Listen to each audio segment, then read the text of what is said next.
What's up, everyone? Welcome back to the show. I'm super pumped to introduce my next guest, who is just amazing. She runs her own wildly successful digital marketing agency, and she's an incredibly talented high ticket closer with an over 90% close rate, which is insane. She offers coaching and courses on high ticket closing and she actually has a free training available called How to Immediately Close More Business by Avoiding These 6 Sneaky Sales Mistakes that you don't even realize you're doing. You've got to go get this if you're interested in closing more sales, and you can actually download that for free at her website, Aleashabar.com.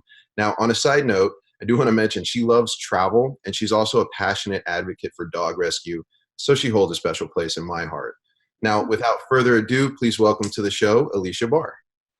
Hi, thank you so much for having me, Corey. Yeah, definitely. Thanks for being here and taking time out of your day. And, hopefully we can share some of your insight and wisdom with our listeners. But I was doing a little bit of research, getting prepared for the interview and going through, like your Facebook and Instagram feed and stuff. And I saw a video of you where you're actually at a basketball game and you're shooting into the crowd like this machine gun style t-shirt launcher thing. Uh, that looked pretty awesome, by the way. So you got to give us like the backstory on that. One of my clients was in Austin, and one of my clients was in a burger franchise called Mighty Fine there. It wasn't a franchise, but like an Austin, a local chain. And yeah, they sponsored UT games, and he was like, "Want to come to a UT game and shoot the t-shirt gun?" And I was like, "Yeah, sounds awesome." So I mean, I've never done it before. I'd like to try everything once. Yeah, that's super cool. I mean, it looked like it would be fun whether you're at a basketball game or just out in the field, like shooting this thing. I mean, it's all Yeah, it was pretty loud. I was yeah, close. really. Yeah, that's rad. Well, I mean, that's kind of the cool thing about marketing is you do get to sort of be a part of all these weird experiences. When you have clients in all kinds of different industries, you never know what you're going to end up, getting asked to do, right? Yeah, there's a lot of, perks. They're always like you can do whatever their thing is for free, and it's nice. You get to try a lot of different things, and I mean, I liked the variety. Like I didn't have like a specific niche, so I worked with all kinds of people.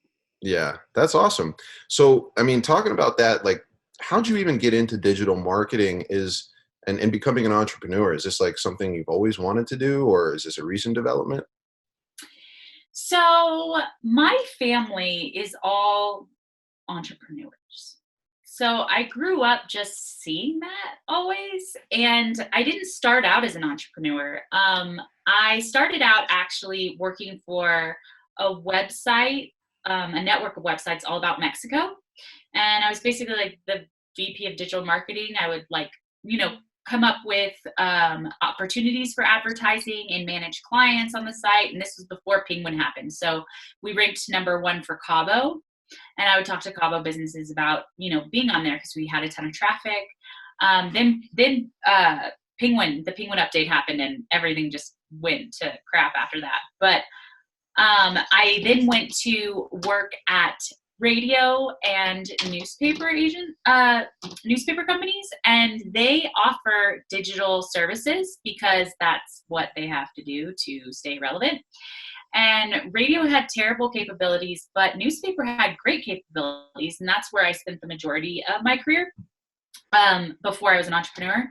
And I sold digital marketing specifically because they wanted to get clients to switch over to add digital marketing. So I worked like in a pair with a print rep to convert the clients over to digital campaigns. So I structured them, came up with strategy, sold it, executed it, worked with every kind of company you can imagine, like healthcare, recruitment, real estate, retail, automotive, huge accounts, small accounts, national accounts. And as corporations go, it was basically an agency. It was a digital agency within the newspaper company. And when something's that big and corporate, they just don't fulfill on a lot of client promises. And I was kind of tired of being embarrassed about it. And so I opened my own digital agency where I did everything. And I executed with like a network of contractors to do the things that I didn't. And so that was cool. But then it became like an exchange of time for money. And I didn't want to scale because I've been lazy about, I don't know, putting together processes and recruiting people and managing them is not really my, it's a whole nother skill set. Like a lot of times corporations will be like, oh, this is a top salesperson. Let's make them a manager. Please don't. It's a different skill set. Like they're terrible managers. And not that I think I could learn it. I don't really have a desire. So anyway, the one thing that I had done consistently in addition to, successfully marketing these companies is closing 5 and 6 figure contracts and closing, most of them. And I originally thought like, oh, business owners, business owners are always like, oh, I have this thing I'm going to do and I'm so passionate about this thing and I can't wait to do this thing for other people. It's going to be great. And then they're like, oh, I have to market and sell it. I can't do that. I just thought I was going to do this thing. And it's hard for them. So originally I was like, I'm going to teach them to sell their thing because they're usually pretty passionate about it and they can help more people if they know how to sell it. But I have had people be like, actually, I know how to sell it, but as I grow, my team can't replicate the same results. And it's not consistent across all of them. Like there's a top salesperson and the other people don't perform as well. So I was like, okay, well, I'll train the whole team on the framework. And then there were people that were like, I don't care to learn. I just want somebody to do it for me.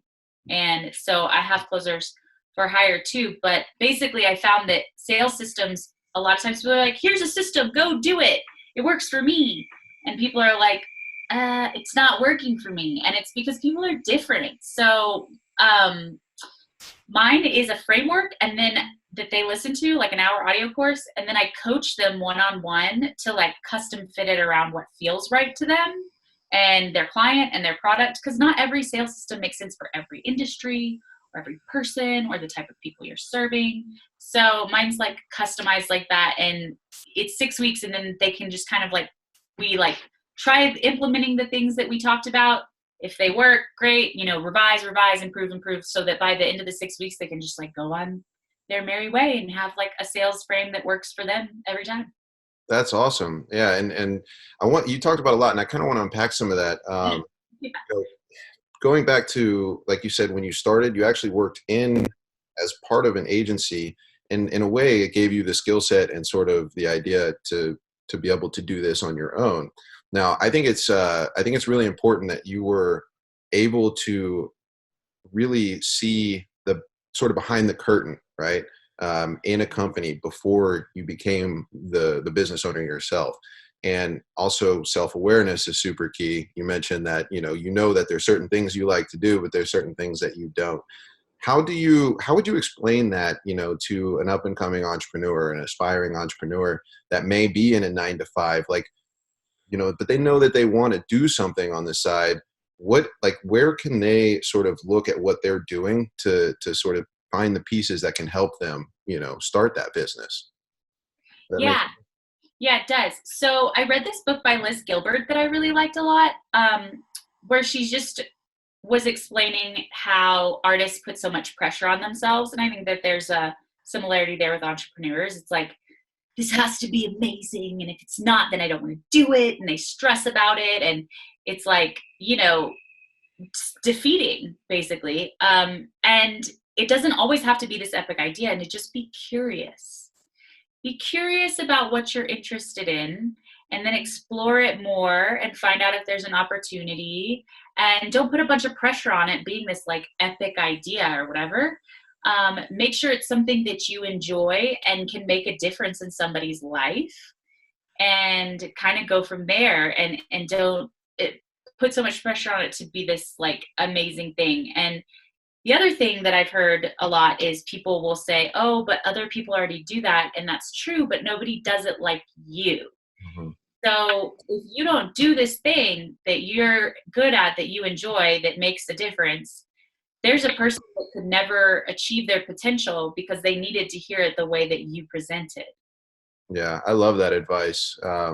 You're absolutely right. The uniqueness, right, of each individual has its value. And I mean, actually the fact that other people are doing it is a good sign because that means there's a demand there for that service or product or whatever it is that you want to offer. But yeah, don't be hesitant, to get into it and do it yourself because you're going to have your own style.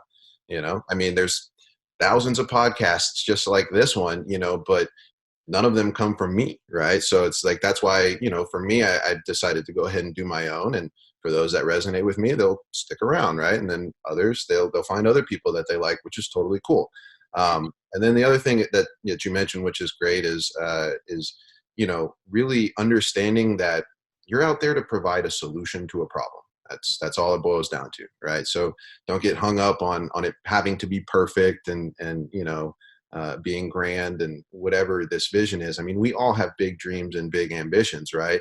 But it's if you can boil it down to the fundamentals, maybe it won't be so scary. There was something else that you said. Oh, when you were working at the agency, right, and you were now sort of selling the digital side to the existing clients, Mhm.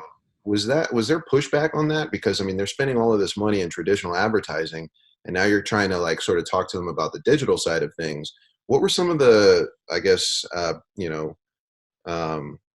what's the word I'm looking for? The objections. Yes, thank you. What are some of the objections that they may have given you, and then how did you work around that for them? Yeah, so there's definitely pushback, which is so ironic because they would be spending. Print is extremely expensive. Like one Sunday ad just once is like $20,000. Oh wow. Yeah. Like on the absolute lowest end, it would be like $5,000 or $6,000 or something. So they have these huge budgets for print because they always have needed them. But then when it came to digital, they were like, oh God, that's expensive. And it was so much cheaper than print. It was crazy. So, I mean, a lot of the times it was an education process. Hmm. So if it's a lot of times there would be people, especially at the more established companies, that are very set in their ways. Um, who just were like, probably at a time thought the internet was a fad. You know what I mean? So it was very like explaining to them that there's data behind everything, whereas with print there's not. So it's kind of cool to be able to see like what's working well, who succeeded, what turned into clicks, what turned into sales, and getting in front of people during certain times, like with paid search when they're looking for you and stuff like that. So there were things that were easier for them to wrap their brain around, like paid search, that you could start with and then like tiptoe into other things. But a Hmm. lot of it was just an education process and asking questions. I think a big part of sales that a lot of people don't do is like they just pitch. So they need to ask questions first, like to find out, where you are. What's your impression of digital advertising so far? Like, what do you think about it? Like, have you thought about it before? Why haven't you done it yet? What did you like about it when you tried it before? What didn't you like about it? And then you can go from there. Like, what types of advertising did you like? How did it work for you? Great, we can replicate that online. Type of thing. That's awesome advice. And like you say, you can tie with digital advertising, you can tie the dollar spent to the result, and you could see that line, right? And that data, which just isn't available in a lot of traditional forms of advertising. So, and I mean, when you say $20,000 for like one Sunday paper ad, I can just imagine what I could do with 20 grand on Facebook, that's insane. All right, cool. Well, that actually is a perfect transition into our next sort of topic, which is like the digital landscape and social media. What are some things that are exciting you about this, and kind of give us your thoughts on the whole area? Digital marketing. You know what I'm going to talk about that nobody's talking about? Tell me. TikTok. Please talk about TikTok because this is something that's fascinating me right now too. Are you on it? Not personally, but I've been like the lurker, like watching what other people are doing, trying to figure it out. I dare you to download it. Okay, You accept? absolutely. Do it. I'm serious. So it is the fastest rising social media network right now. And I think that if you're not on it, like this is the time to get in on it because it's just going to be so huge. It already is so huge. And the common objection that I hear about TikTok is it's for teenagers, Right. tweens and teenagers. No, it is not. Okay. Like I'm on the app. There are a ton of people that are older. Like there are really old people. Explain what is TikTok to anybody maybe who has never heard of it or seen it. Yeah. Okay. So it's a lot like Vine. But some people might not remember Vine. They're short form videos. So they're like the maximum amount of time is a minute, and you can do your own thing, like your own skit or your own whatever. Or what's really popular is lip syncing, not necessarily a song, but lip syncing like an audio. Like a popular one right now is that scene from Half Baked where he's like, I'm not gonna do what everyone thinks I'm gonna do. Just freak out, man. You know, so they'll lip sync that one. And basically you get there are a lot of things about TikTok that I really, really like, that is just really smart from like a marketing perspective, that makes it very addictive. You have the people you're following, and then you have something called the For You page, and you just scroll. All you have to do is scroll to get to the next video, which is addicting in itself. And then they actually, it's not time based. There's no timestamps on anything. So like Twitter, Instagram, Facebook, it's all what you most recently posted. So there's this need to constantly produce content. But TikTok is not like that. I'm still getting followers from videos from the first video that I ever posted. Because it's based on what's popular and related to the things that you engage with. And then there's also something called duet. So like, let's say Beyonce was on TikTok and she made a video. You can duet with her and like be singing with her and doing stuff with her. So like your favorite people, you can like make a video with them, basically. Oh, really? Like, and they don't have to like be a part of it, really? I mean, no, you're just doing it next to their video. Okay, that sounds fun. I've already got ideas. Okay, well, I'll be downloading that after we chat. And there's a lot of like challenges that are pretty funny. Like it's hilarious. I laugh regularly on TikTok. Like right now there's this challenge going on where people are just heightening the ridiculousness of, I don't know if you've heard Iggy Azalea's new song where she's like, walk a mile in these Louboutins, but they don't have these shits where I'm from. Oh, yeah. And everything like putting they'll like masking tape boxes to their feet and then like pretend like they're walking in ridiculous heels, or attach like seating stools to their feet and pretend they're walking in those, or put their feet in like Tupperware and walk in those. I mean, I can tell you, it's just like every video is like just this ridiculous spin-off that gets more and more. So it seems like it's very comedy based, right? It's about sort of being funny, or not. That's just what I'm into. Okay. There's stuff that's like inspirational on there. There's a lot of animal videos, which I'm super into. Like there's this one that's really popular right now with some squirrels, like basically twerking to a rap song. Okay. And the other thing about it is that there are people that are wildly successful that are just like, they look like they just woke up and they're filming in their bathroom mirror. Like it's not about being highly produced. I actually put one of my like better produced videos on there and it performed like crap.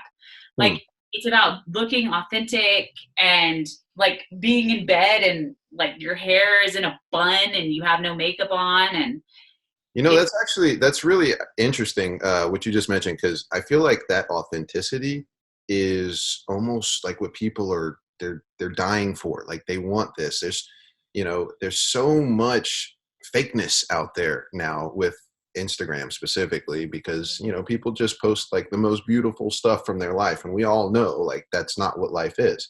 Now I get it too. I mean, when you're on the app, you want to see pretty pictures, but I feel like we're almost coming full circle, like in a point where we want to just, who are you? Like what do you like to do? Like, and see that authentic side of you. And that, like you say, it performs better than the highly produced, well thought out, scripted stuff. I've been noticing that a lot more lately. So it's interesting that you say that about, that's working on TikTok as well. It's working on Instagram too. People are all about being transparent. And I think that there are people are going really far. Like I was recently pregnant and like a lot of people petitioned to allow birth videos on Instagram. And so sometimes they're coming up in my feed and I'm like, I what? No, no. I That's don't need to see that. It's too transparent. You know what I mean? I would say graphic in a way, right? I It mean, is totally graphic, but I mean, also like, I mean, it just the wide. They're like the beauty of being so raw is basically like what they're getting at. And I think that there is like a line where it's like, keep some stuff, some mystery there. But there's a lot of women that are coming out about like postpartum bodies and like, hey, I'm not perfect. There's a girl that's super popular in Britain right now named Chessie, and she's always posting videos of herself like jiggling her tummy and stuff. And she has like other photos where she looks amazing because it's great like angles and stuff. mhm. But like it's really popular to be vulnerable like that right now on Instagram too. So that's interesting. Like, what advice would you give to someone that may be afraid to put themselves out there? Because it is what works. And if you're going to be doing marketing, or if you're thinking about using social media as a distribution platform for your content, you have to put yourself out there. But it can be tough for people. I mean, people are scared. What advice would you have for them? Yeah, they are really scared. I mean, I understand like I'm kind of scared. I think that before you put something out there, you should think, would this help somebody? And if it would, then you should post it. Some people are posting stuff that's just like TMI and not helpful. That's not what we're getting at here. We're getting at you want somebody to get something from it that then makes them like better than they were before. So with the body image stuff, it helps them understand that like a lot of those models are just angles and that they actually look like them and that they can look really great too. And then, other people like entrepreneurs that talk about like how hard certain days are. Mhm. Like it's really nice to hear that it's not always easy. I mean, for entrepreneurs specifically, it's like your mind is the most horrible thing that's going on. So, I mean, yeah, I think it's cool to like express that, but the ones that are succeeding are wrapping it up with like how to move forward from that. Like don't just live in that hard moment that sucks. Like have something that they can move forward with rather than just like I feel like shit too. Yeah, that's awesome. I mean, it is important to like you say, realize that what you're putting out there will be helping somebody, right? And the idea is like you're not the only one struggling with this thing, whatever it is, body image, or like the other example being an entrepreneur. I mean, I sit here, sometimes just like I feel like I cannot figure anything out, right? Or I'm so stuck, or maybe I feel, just not good today. I just don't feel like doing anything. But if I could put that out there and then talk about sort of how I work through that, it would help the next entrepreneur, right? And so if we can look at things from that framework, that's great advice. I we're all human. Like we all have the same issues and we deal with the same crap from, on a day-to-day basis. So we should be sharing, the solutions with each other. That's Yeah, I posted something recently about how like when I am like just not able to work on stuff, like I honestly take a break and come back. I usually take a snuggle break with my dogs and come back or a that walk. works, by the way. That works. Yeah. Or a nap resets my brain a lot. Or sometimes, you know what? Give yourself permission to enjoy the rest of the day doing something that you love and come back tomorrow because you're going to be more quality at what you do than if you just like struggle through what you're going through and everything you produce is going to be like forced and not good. Right. Subpar for sure. And as opposed to when you're producing stuff, when you're feeling passionate and you're feeling good and, roses are red and everything's great and peachy. Okay, well, cool. That's all great advice, and I kind of want to switch gears now and talk about sort of the balance, right? Because as an entrepreneur, um, no, I'm not talking to you, Google. Sorry, my phone thought I was talking to it. You Oh, gotta love when all your devices are listening all the time, right? yeah. It's a little strange. But anyway, yeah, let's talk about the balance of running your own business. I mean, you're a new mom, right? I think I read that. You've got a new baby. Congratulations, by the way. And you run an amazingly successful business, and you've got, travel as one of your big hobbies. Like, how do you manage it all? How do you make it all work for you? And what are some tips you could give us? Yeah, so I mean, I don't know if I'm a little different in the way that like I'm not trying to take over the world. I'm not trying to be like, I don't know, famous or Grant Cardone or it's pretty I heard a quote recently that was so on point that it's pretty easy to be a millionaire, and the only difference between a millionaire and a billionaire is a yacht and a private jet. And if you want a yacht and a private jet, you're going to have to work every minute of your life. And the truth is, I don't care about a yacht or a private jet. I don't care about, like, I really just want to make enough money to do all the things that I like without worrying about it. And, like, not work that much. Like, I would like the time to enjoy them. A big reason that I left corporate America is the PTO thing in America is ridiculous. Like, I'm tired of worrying about PTO. And as an entrepreneur, you are kind of working all the time in a way, but to the point where we were talking about like stepping away and coming back more quality, I fully believe that balance makes you better at your job. Mhm. If you are able to take care of yourself. Yesterday, for example, I got home from a trip and I was super tired because we had this 5-hour delay and we had a baby with us, and my husband had been sick the entire trip, and I was taking care of the kid in the middle of the night. And I was not okay. Lack of sleep does not make you a happy person. I was sad. The world was ending yesterday. And I canceled all my stuff for the rest of the day and I took a nap. And I woke up and I worked out. And I can't tell you how much better I feel today. Like, I moved everything. And I think that also the line of being a parent, so many parents don't, all of a sudden they're like, okay, my life is about my kid now. And I think that this is actually to the detriment of the child. I think that the kid needs an example of balance. They need to see that their parents are individuals, and they need to see that they have a relationship that is not just like with each other outside of like being mom and dad.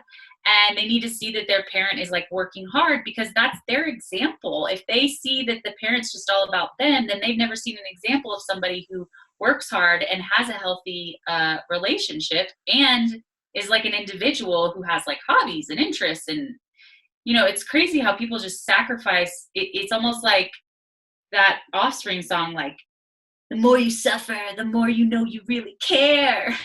And it's like, no, if you suffer, if you're sacrificing everything, you're an unhappy person. Like, yes, your child makes you happy, but you are not completely happy. You're going to be a lot better parent when you, like, as hard as it is for my kid to be at daycare, I think it makes me more quality when I'm with her. Whereas when I was home with her for maternity leave, I was like, when are you getting home? Like, with my husband, like, somebody take her. Like, I loved her so much, but it was just like a lot. And you get irritated, your patience is shorter, you give in easier to their demands, which can also create a monster. Like, it's hard to have the same resolve if you're just like being worn down every freaking day. Yeah. Um, so anyway, that's a lot on that subject. Well, no, I mean, I appreciate that, and I'm really happy that your world didn't end yesterday, so that's good. And we're getting to have this conversation today. And I personally am not a parent, so I can't necessarily comment, but I do have my opinions, and I totally agree with the fact that you have to lead as an example, and if you are fully focused on one thing, regardless of what that one thing is, you are neglecting other things, right? I mean, that's just kind of the way it is. You're unhappy. Yeah.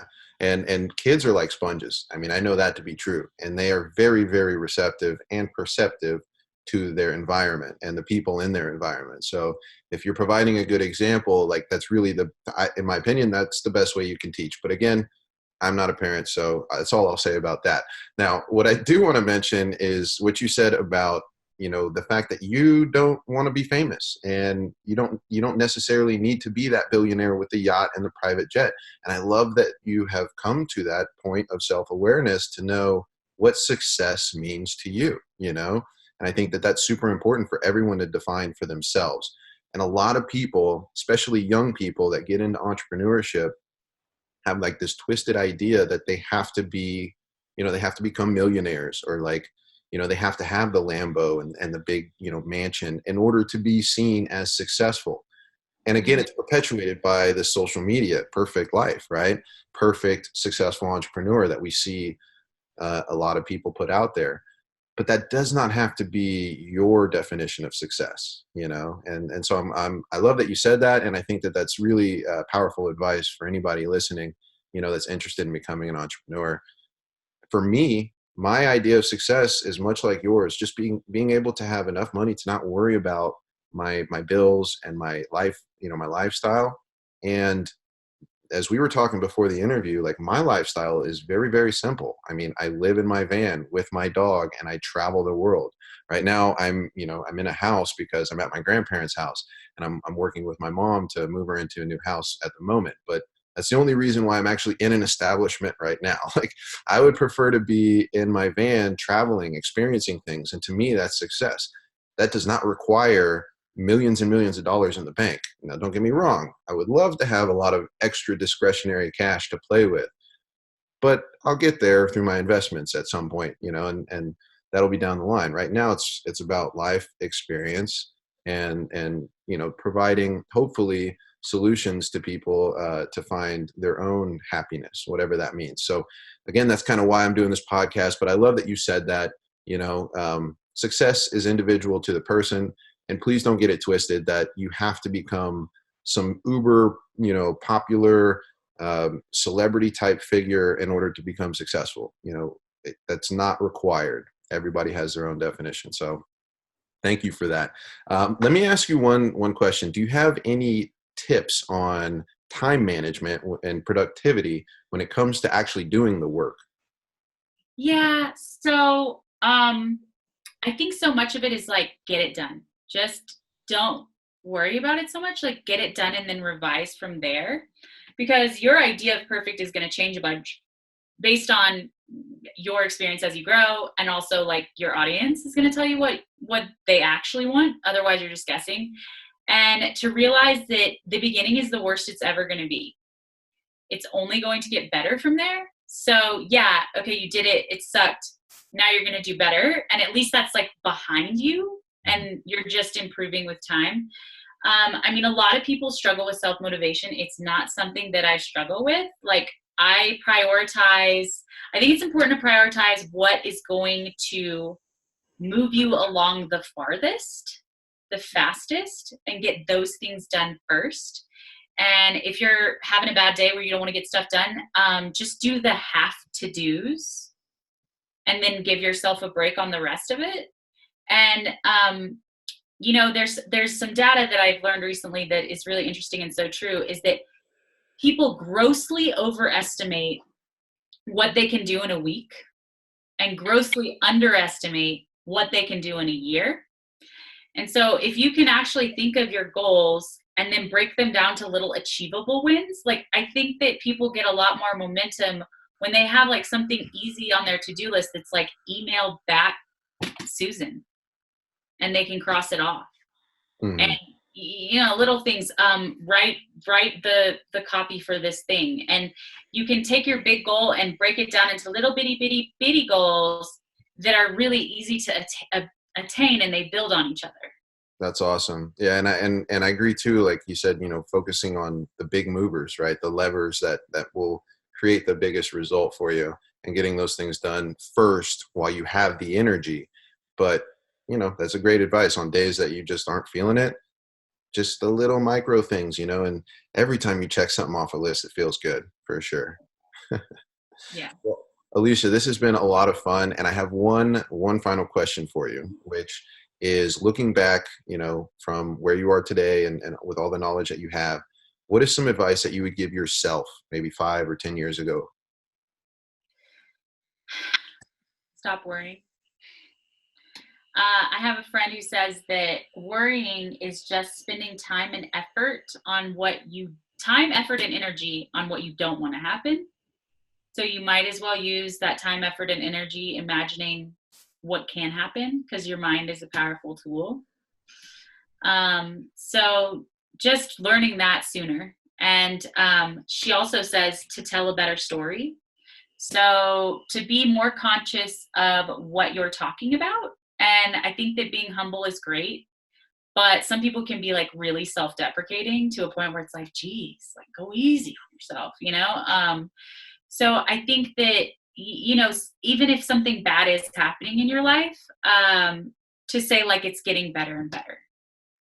I love And that. that alone will, help you move forward. Oh, and I got a great email today from this guy, actually, to just focus on the 3 yards in front of you, like the little pieces in front of you, and stop thinking so much ahead of where you want to be. Just get the thing, kind of like what we were talking about with the goals that build on each other. So, tell a better story. You can look at what you've done, celebrate your wins more. Jeez. Like people don't celebrate their wins. Like you need to take a moment and be like, hell yeah, that was awesome. Yeah, give yourself that pat on the back, I mean, you deserve it, right? I mean, the fact that you're even doing something, you're doing something more than 99% of the people out there, which are doing nothing. So that's great advice. And again, I really appreciate you, coming on and sharing your insight with our audience. Please tell the people where they can find you and, where to connect with you and what you got going on in your world. Oh yeah. So the free thing that Corey mentioned will be at Aleasha Bahr. It's 6 things you can do to immediately start closing more business. And then you'll get daily emails with sales tips, but they really are just tips. I'm not selling anything. So it's ALEASHABAHR.com. And I mean, of course, the tips, hopefully you get enough value from them that you end up working with me. But like, I'm not going to lie, like there is an ulterior motive, but it really is just value there. And then I'm doing a pay for performance program right now. So I don't make money like during the 6-week period of my program. You make sales and I make a percentage of those sales during the 6-week period. And that's how it works. So that's going on right now. I don't know how much longer I'm going to do it. So if you would like to close 90% of your sales, which is absolutely possible, I can't tell you, I talk to people that say that they're already closing. People don't believe me when I say I close 90%. I talk to people who say that they close 90% that don't need my help, but it's just great to hear them say that because I know that it's very real and it's very achievable. So if that's something that you want to do and stop wasting time on wasting leads or having bad calls or whatever, I would love to work with you. Awesome. You guys, you got to go check out Aleasha. If you need help with sales, closing, anything like that, go check her out. Her stuff is amazing. Again, I will have all of those links that you mentioned posted in the show notes. So we'll be able to, do that. And Aleasha, thank you again so much for your time today. It's been a blast. Thank you, Corey. This was so fun. Yeah, definitely. We'll see you on the next one. Okay.